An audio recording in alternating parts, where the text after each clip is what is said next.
चंद्रयान 3 के एल्गोरिथम ने आखिरी मौके पर दिखाया कमाल। इसरो की ऑटोमेटिक लैंडिंग तकनीक थी इतनी बेमिसाल, जिसे देखकर दुनिया भर में गूंजा हमारे देश भारत का नाम। विक्रम लैंडर के सामने फेल हुए नासा, रूस और चीन के महंगे अंतरिक्ष यान। दोस्तों, 20 अगस्त के दिन रूस के लूना 25 के क्रैश के बाद पूरी दुनिया की नजर सिर्फ इसरो के चंद्रयान पर ही टिकी हुई थी और हर तरफ विक्रम लैंडर की लैंडिंग को लेकर कौतूहल का माहौल बना हुआ था।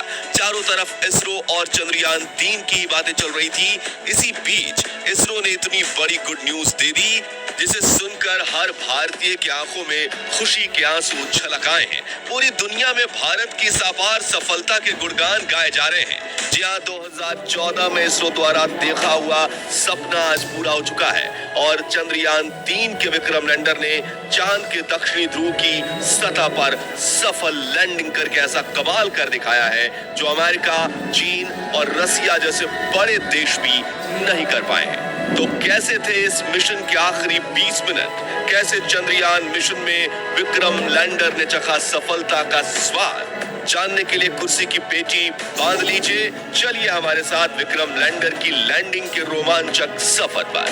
दोस्तों, 23 अगस्त के दिन पूरे भारत में टेंशन का माहौल छाया हुआ था और जैसे जैसे शाम करीब आ रही थी, हम सभी की धड़कनें तेज होती जा रही थी, क्योंकि इसी शाम चंद्रयान 3 की लैंडिंग होने वाली थी। इसरो के वैज्ञानिकों की कठिन परीक्षा होने वाली थी और यही शाम भारत की किस्मत लिखने वाली थी। इसलिए शाम के 5:20 पर जब इसरो ने चंद्रयान 3 की लैंडिंग का लाइव टेलीकास्ट शुरू किया, तो 140 करोड़ भारतीय अपने मोबाइल और टीवी स्क्रीन के सामने नजरें गड़ाए बैठ गए और प्रधानमंत्री नरेंद्र मोदी भी साउथ अफ्रीका से इसरो के साथ लाइव जुड़ गए थे और सभी उस पल का इंतजार कर रहे थे जब विक्रम लैंडर की लैंडिंग शुरू होने वाली थी।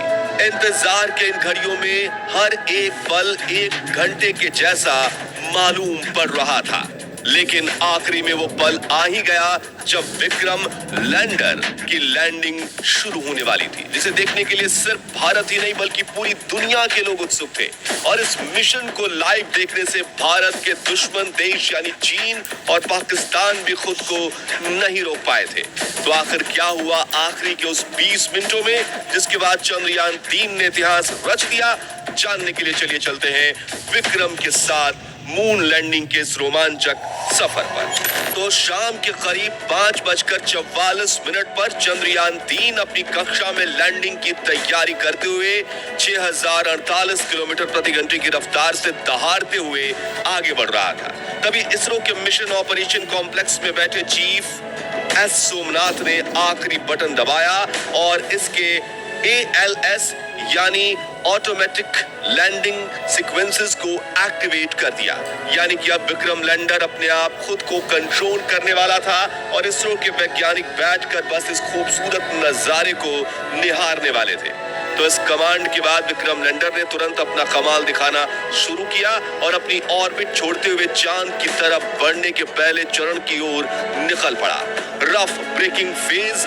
दोस्तों, लैंडिंग के इस पहले पड़ाव में विक्रम लैंडर ने 30 किलोमीटर की ऊंचाई से चांद की सतह की तरफ बढ़ना शुरू किया और धीरे धीरे गोल चक्कर लगाते हुए ये नीचे उतरने लगा। इस दौरान शुरुआत में इसकी रफ्तार 6000 किलोमीटर प्रति घंटा थी, लेकिन इसके अपने चारों डिबूस्टर इंजन को ऑन करके विपरीत दिशा में दबाव देने से धीरे धीरे रफ्तार कम होने लगी। करीब 11 मिनट 30 सेकंड्स के बाद इसने अपनी रफ्तार को 1300 किलोमीटर प्रति घंटा कर दिया था और ये सतह से सिर्फ और सिर्फ 7.4 किलोमीटर ऊंचाई तक पहुंच चुका था। इसके साथ रफ ब्रेकिंग फेज का अंत हुआ। Altitude hold phase.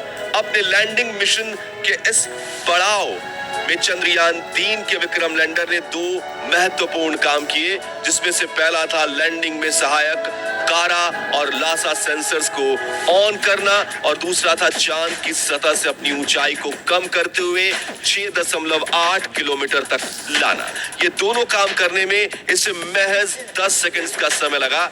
Fine breaking phase दोस्तों, लैंडिंग का ये तीसरा पड़ाव चंद्रयान 3 की सफलता के लिए बेहद महत्वपूर्ण था, क्योंकि इसी चरण में पिछली बार चंद्रयान 2 का विक्रम लैंडर डगमगाया था और चांद की सतह पर गिरकर तबाह हो चुका था। ऐसे में इसरो के इस मिशन ऑपरेशन कॉम्प्लेक्स में कौतूहल का माहौल बना हुआ था और मन में चल रही दुविधा के साथ अगले 3 मिनट निकालना वैज्ञानिकों के लिए काफी कठिन था।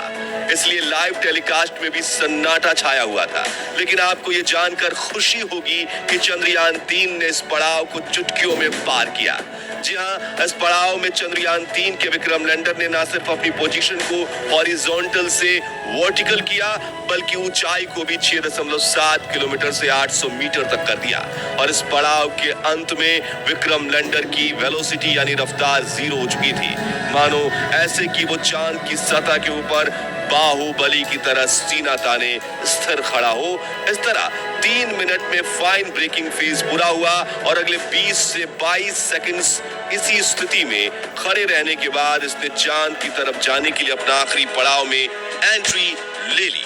वर्टिकल डिसेंट 800 मीटर की ऊंचाई पर शुरू हुआ ये पड़ाव अब चांद की सतह को छूकर विजय पाने पर पूरा होने वाला था, जिसके लिए पूरे भारत में उत्सुकता का माहौल बना हुआ था।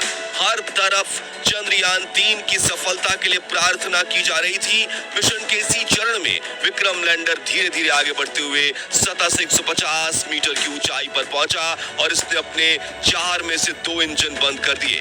इस दौरान इसकी रफ्तार फिर से 0 हो चुकी थी और ये फिर से 22 सेकंड्स के लिए चांद के पतले वातावरण में होवर करने लगा, यानी तैरने लगा। इसी बीच इसके अंदर लगे 11 कैमरास और 9 सेंसर्स लैंडिंग के लिए सही स्पॉट ढूंढ रहे थे। और आपको ये जानकर हैरानी होगी कि चंद्रयान 3 के ऑटोमेटिक लैंडिंग सीक्वेंसेस एल्गोरिथम और इसके सभी उपकरण ने साथ मिलकर रियल टाइम डेटा स्टडी करके सिर्फ 20 सेकंड्स में निर्णय ले लिया। और अगले 20 सेकंड्स में जैसे ही हमने पलकें झपकाई तो विक्रम लैंडर चंद्रमा की सतह पर सीना ताने खड़ा था। इस ऐतिहासिक जीत से, जिससे पूरा भारत तालियों की गड़गड़ाहट से गूंज उठा और हर तरफ उमंग और उल्लास का माहौल बनने लगा, लोग एक दूसरे को बधाइयां देने लगे। भारत के दुश्मन भी इसरो की इस अपार सफलता को देखकर जलकर राख हो गए। दोस्तों, चंद्रयान 3 की ये जीत भारत के लिए इतनी ऐतिहासिक इसलिए थी क्योंकि इस मिशन के साथ भारत ने वो कर दिखाया जो पूरी दुनिया का कोई देश नहीं कर पाया। जी हाँ, विक्रम लैंडर ने चांद के उस दक्षिणी ध्रुव पर लैंडिंग कर ली जहां जाने की हिम्मत नासा, रूस और चीन भी नहीं कर पाया। यानी इस कामयाबी के साथ भारत दुनिया का वो पहला देश बन चुका है जिसने चांद के दक्षिणी ध्रुव पर फतेह हासिल की है।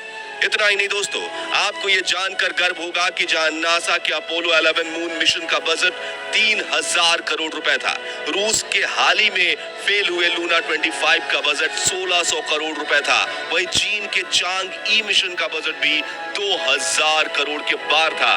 इसरो ने वही काम सिर्फ 615 करोड़ में करके दिखाया है। इसलिए दुनिया भर की स्पेस एजेंसीज में इसरो के नाम की जय जयकार हो रही है। वहीं अमेरिका, रूस और यूरोप जैसी स्पेस एजेंसीज जो शुरुआती दिनों में इसरो की तरफ देखती तक नहीं थी, वो सभी स्पेस एजेंसीज आज इसरो के साथ स्पेस मिशन करने के लिए लाइन लगाकर खड़ी हैं। सोचिए